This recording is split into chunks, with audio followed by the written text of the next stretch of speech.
and welcome to another edition of X's and Row, the video mailbag series that takes your questions online, Canes fans, and answers them to the best of our ability. And a lot of times we'll use film to do it. And right now we have Justin at Justin Perupski at Twitter. Great follow. I've been talking to you for years. Thank you for all the interactions that we've had. And he asks a great question. He says, excitement level if Garcia signs with the University of Miami. Well, that's a great question. And Justin, I think you just got to stack chips, right? We're going to pull up some film on him.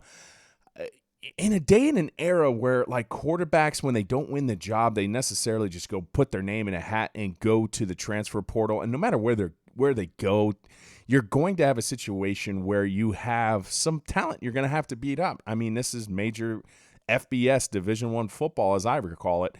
And, you know, he had Miller Moss join the USC ranks, and now that he decommitted, University of Miami doesn't have a quarterback committed for the 2021 class. I know his name has been rumored and linked for it for a long time, but he's still an exquisite arm talent, and this is what I mean. And this video can be found on the YouTube page. If you just go to the Next Level and look up Jake Garcia, Next Level is the banner that we do all our high school quarterback film on. And this is what I like for him. It's just his ability to just that throw right there. It doesn't seem like much, but, you know, I like his ability to level throws. And what I mean is, like, you got guys that can go ahead and just drill a ball in a straight line. You got guys that can put a little touch and a little arc. And the more trajectory you can put on balls, especially in that situation where I felt it needed a little touch, that's where I think he excels. He's a very exquisite arm talent. And on the back of that video, I basically told you, and where my excitement level kind of peaks, he's not that running quarterback that D'Eriq King is.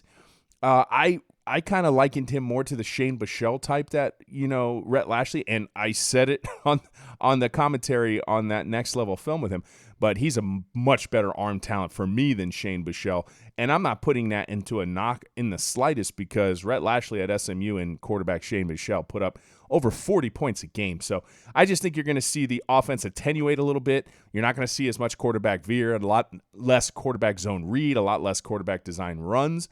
However, this is how you need to build your quarterback. You should take a quarterback every class, and he would be a good one. Thanks for the question. And you know, it's getting close to Christmas time, so it's only fitting that we get a question from an elf, or Righteous Elf, at Orobamos, online on Twitter, and he asks, how do you feel at this stage about Lashlee's ability to adjust scheme to game situations? I think he's doing a really, really good job. I mean, the University of Miami's offense is averaging just a smidget. It's 34.9 points a game. So at 35 points a game, it is fourth best in conference. And these are great numbers for the University of Miami. And please go back. And I'm not trying to give them a little bit of a pass, but this is a first-year install off of a COVID short season. And I really like it. Now, I got into this film review stuff back in the Richt era when I started writing for publications, and watching that style of offense, it was very rigid, and talking to former players, I mean, the adjustment prerogative really necessarily wasn't there. It was read and react. It was a handful of plays, and they ran them ad nauseum. Dan Enos was complicated, but a lot of times it was square peg, round hole. So I'm going to go right to the film and just show you something simple, right? But for me, this was something that I noticed that was different, even from 1 week to the next, adjusting to game. So this is what they're doing right here. They're going to be doing a stunt. This tackle comes in. This guy loops around. Against Virginia Tech, we gave up 6 sacks, which I know is not a great number to have. Virginia Tech up in Blacksburg typically get us on our heels in terms of sack counts. But when you go ahead and you make the adjustment right here with your running back and just follow that mouse, look, he's going to go ahead, and Cam Harris is just going to meet this now. So that was awesome for me. And I know it doesn't seem like much, but you're asking specifically in-game scheme. Well, there you go. That was an adjustment, a simple adjustment along their offensive line pass pro, and there's many more. The grand scheme, just look at your wide receivers. Post Clemson showed this blueprint we were just going to go ahead and dare you to put outside. Then, you know, Pitt tried to employ it too, and then teams just kind of kept daring you, and UVA after that. And now you have wide receivers. Mike Harley has emerged. You have a go-to wide receiver. That was an in-game adjustment that manifested itself too. So I really do like his in-game adjustments, week-to-week adjustments. I think they're there, and I'm really excited to see what's going to happen moving forward. So we're going to go ahead and try to answer 2 questions at one time. Well, the first one's at MDune74 Mike, Navon Donaldson highlights. So I don't think that's a question, but I think I could take care of that. And at Better Duck, once again, coming strong. Cam found success, line improvement, play calling, or Duke is terrible. All 3. All right, so we're going to go ahead and get to the film. And I'm going to just show you right here, back to back. Here's big 55 right here. These plays are going to look very, very similar. So this is going to kind of answer your question. Scheme, okay? So a lot of things are designed to look the same. But watch here, 55. Just look at how much he is just bodying his defender. I mean, my goodness, opens up a nice passing window. Xavier Restrepo turns around, and he gets a first down. Now, right here, okay? Let's just back this up a little bit more. This is going to be the very next play, right? You're on a 1st and 10, minute 25. Once again, all on the offensive line. Did it improve? Yeah, absolutely. 55 gave you a big spark. Here you go. Here's a run blitz. He just bodies this guy. Now, Duke is terrible part. Well, I think this middle linebacker, he basically has a bad run fit, kind of gets washed up in the mess. And then the same thing as far as scheme. Look at this safety, Duck, right here, right here. So he's respecting the scheme and running ability of D'Eriq King, so he takes a false step out that way. You have a big body 55. You have a linebacker take a mixed step. It was everything on this one particular play. And then Cam, to the house, bang. So I got a question from an Aaron Lewis. Hey, I'm Balaki. Aaron Lewis at Aaron SW15. Do you see any of the older starters coming back next year? And 2, which starters do you think would benefit from coming back for another year? I think I'm going to answer this who I think is leaving, okay? I think Jaelan Phillips is going to leave. Not only did he take number 15, Gregory Rousseau's number and position, I mean, he carried the mantle brilliantly for us this year, especially down the backstretch. He's playing some of his best ball down the backstretch, if you ask me my opinion. The face-painted warrior is doing great job setting the edge en route to the quarterback, and now he's being a disruptive force.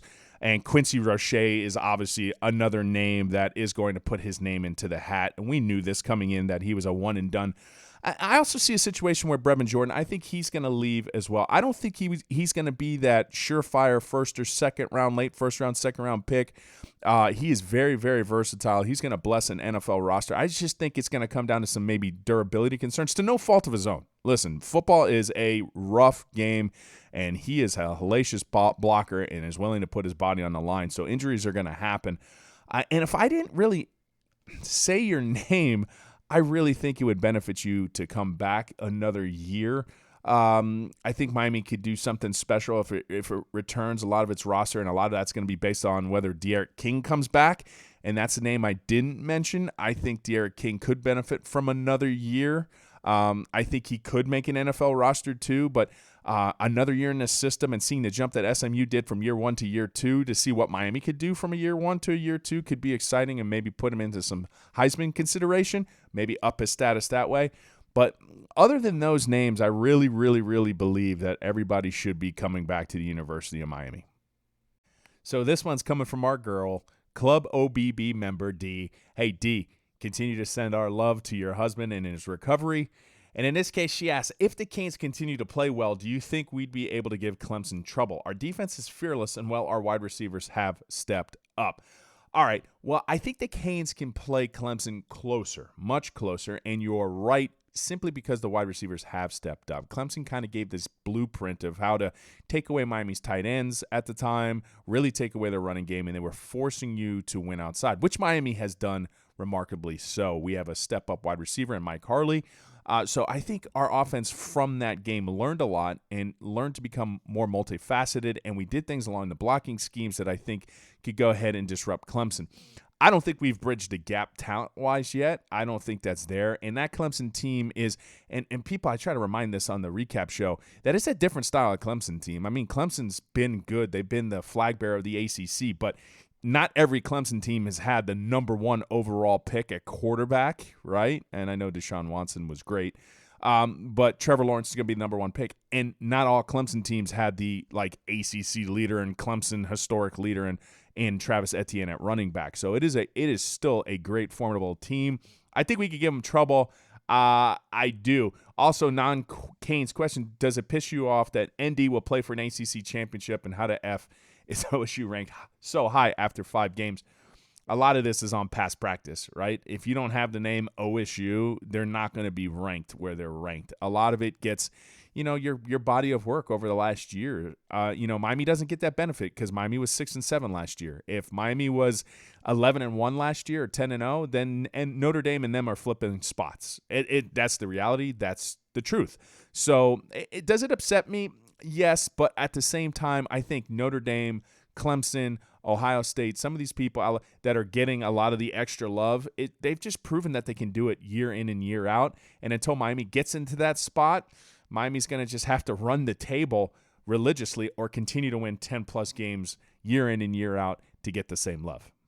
So anytime I see a Club OBB member, you know I'm inclined to pounce. And here you go, at Tony Danby, 1627, Tony Valdez. What's up, T? We're constantly chatting in the Patreon chat, all the different channels, having a great time. But he asked a good question. If you could transplant any post-Dorsey quarterback into Lashley's offense, who would it be? Admiral Akbar? It's a trap. No. Honorable mention would be Stephen Morris, right?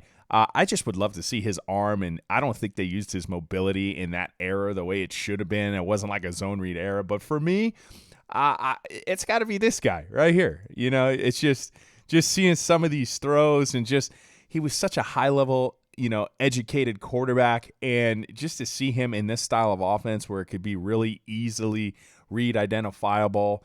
And I think they could have just did some massive, massive numbers. You're going to see some of his accuracy. He was just such an accurate quarterback, just really refined, really specific. So that's going to be my final answer, with Stephen Morris being my Admirable Akbar mention.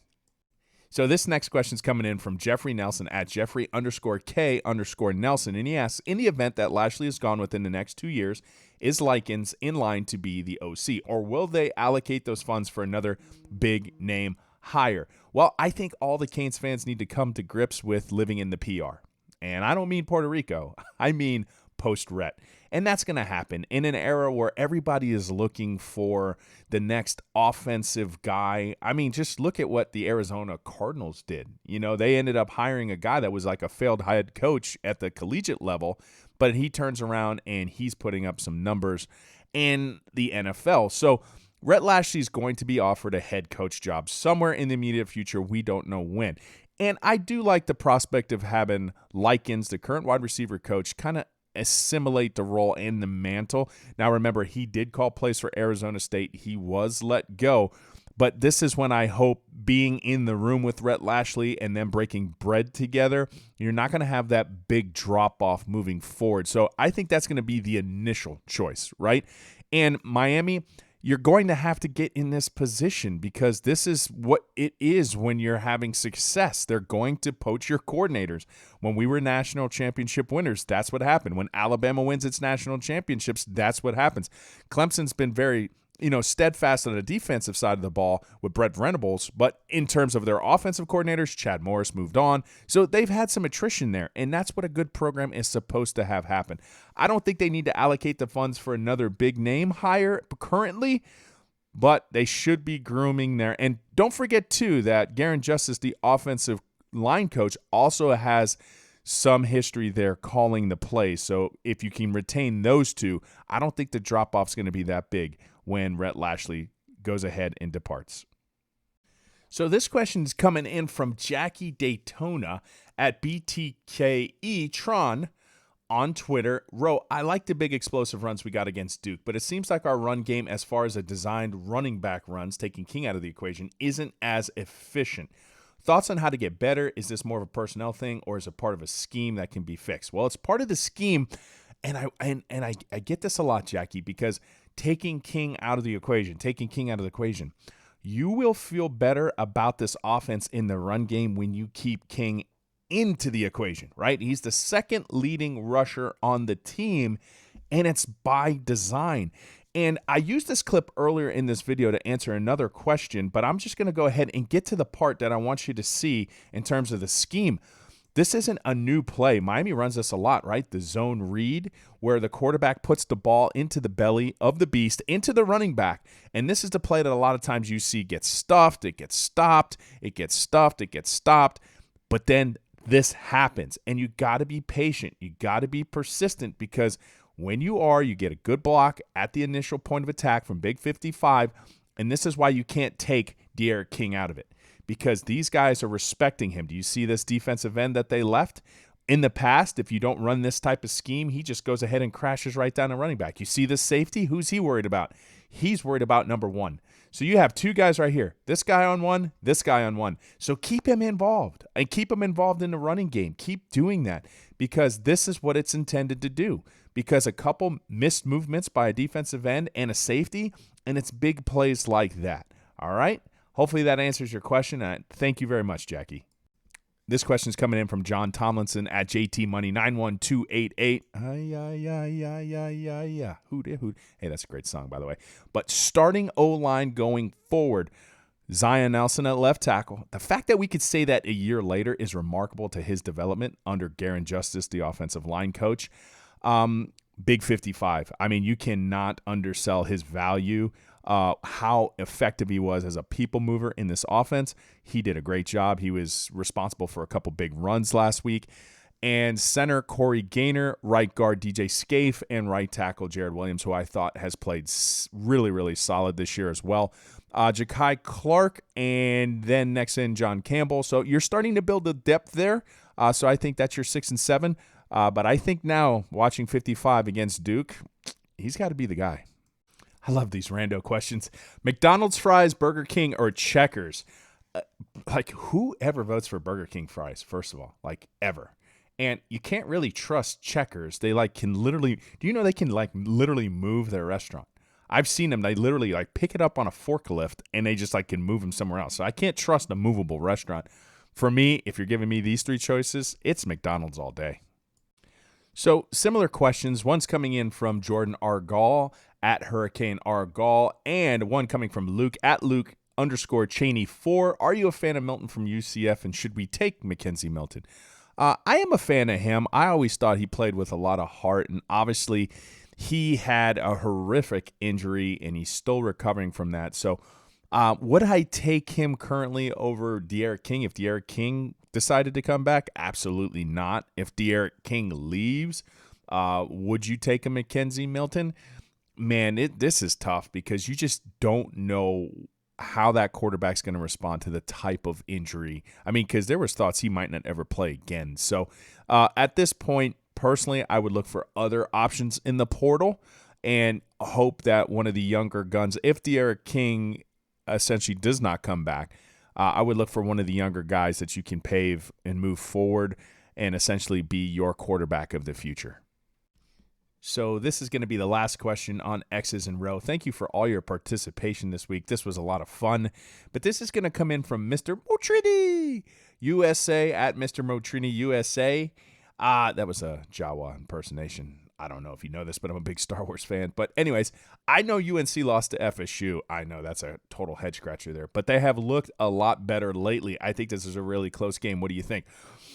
I think this game's going to be annoying because I know that the defense is going to have some trouble stopping this UNC offense. It's first in total offense in the ACC, and it's second in scoring, only behind Clemson. So it scores over 40 points a game.